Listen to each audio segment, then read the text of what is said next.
भी वहां पहुंच गए तो उसको दुख होगा हमें देख।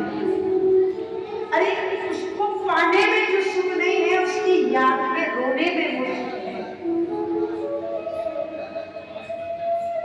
ऊधो सुधो है चलो सुन गोपिन के बोल, ज्ञान बजायो डुमडुमी प्रेम बजायो ढोल। ज्ञान बजायो डुमडुमी प्रेम बजायो ढोल। उद्धव को आज पता चल गया, गोपियों ने कहा ऐसा चलाया था हम दिखाएं तो कभी हम आया गोपियां हाथ पकड़ के निकुंज में ले गए जहां पर ठाकुर जी श्री राधा रानी के चरण दबाए। भगवान से उद्धव पूछता है प्रभु काली राय आप मथुरा में भी है ब्रज में भी ऐसा क्यों? भगवान ने कहा जहां मेरी राधा है वहां कृष्ण है और जहां कृष्ण है वही मेरी राधा है। राधा ही कृष्ण है और कृष्ण ही राधा है, हम दोनों अलग नहीं। मैं ब्रज छोड़कर ना कभी गया था और ना कभी जाऊंगा।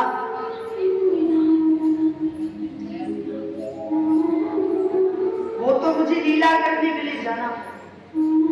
वहां से तुरंत भगवान अंतर ध्यान फिर गायब हो गए वहां से। गोपियां फिर रोने लगी कन्हैया के लिए। उद्धव समझ गया कि जो प्रेम गोपियों का है ब्रजवासियों का है उस प्रेम से कन्हैया को मथुरा से यहाँ तक भी आना पड़ता है।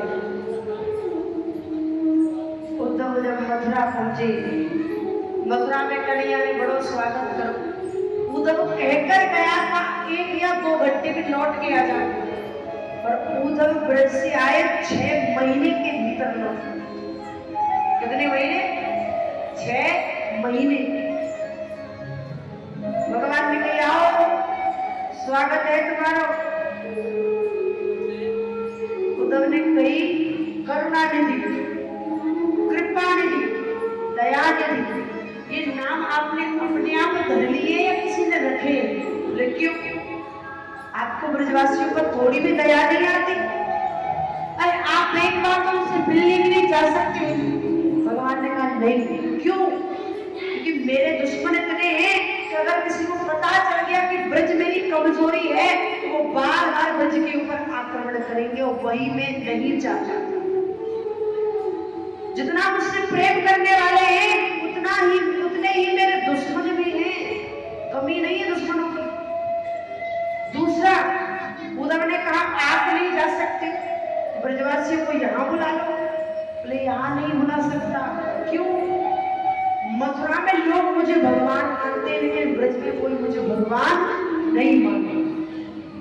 वहां मैं यदि अपनी यशोदा मैया के नंद बाबा के पांव छूता हूँ तो मैया बड़ी जोर दे लंबो चढ़ो आशीर्वाद दे मेरो लाला जुग जुग जीवे, मेरो लाला दूधो नहावे पूतो भरे, ऐसो लंबो आशीर्वाद मेरी मैया मोकू देवे। लेकिन यहाँ जब मैं देवकी मैया और वसुदेव जी के चरण स्पर्श करता हूँ तो मैया गलती है या ये भगवान है, इसको कैसे आशीर्वाद दूं? भगवान दुनिया को आशीर्वाद देते मैं कैसे दूं? इसलिए मैं उनको यहाँ भी नहीं बुला सकता। उद्धव समझ गए भगवान की मथुरा पर जरासंध ने 17 बार चढ़ाई की, पर भगवान 17 बार जरासंध को हरा देते हैं। 18वीं बार जरासंध चढ़ाई करता है लेकिन 100 ब्राह्मणों को यज्ञ पर बैठाता है। युद्ध जीता जो मांगोगे मिलेगा, लेकिन हार गया ना तो तुम 100 ब्राह्मणों की बलि इसी हवन कुंड में चढ़ा दो। वो 100 ब्राह्मण भगवान से प्रार्थना करते प्रभु हमारी रक्षा करें।